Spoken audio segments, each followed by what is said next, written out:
Hey, welcome. I'm going to answer another question this month. If you haven't submitted your own question, go ahead to yoganatomy.com/myquestion and go ahead and throw one at me.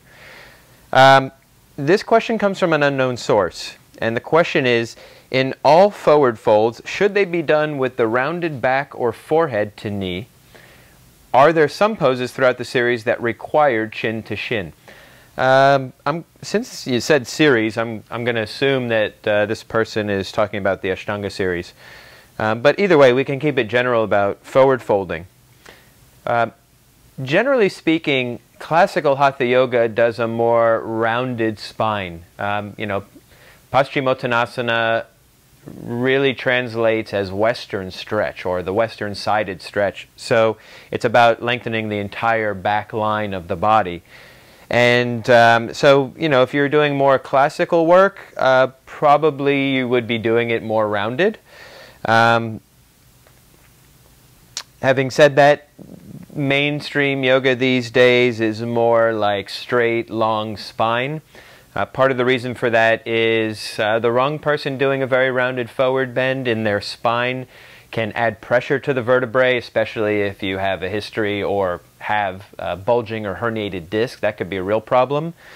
So generally speaking these days, forward folds are about lengthening the front of the body and then forward folding and trying to isolate that movement into the hip joints as much as possible. In terms of forehead to knee, or in this case chin to knee or chin to shin, something like that, I think chin to shin is an ideal. It's something to work towards.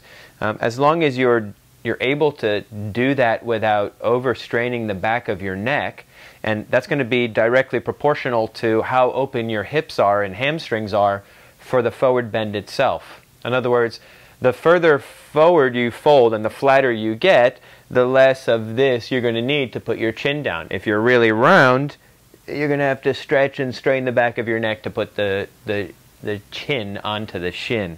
So it should be, like everything else, a development or a process. If you start with forehead, start with forehead.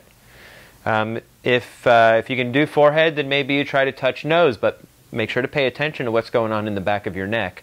And if you can do nose, then try chin, but again, don't overdo the back of your neck just to get your chin on your shin. All right, I hope that helps.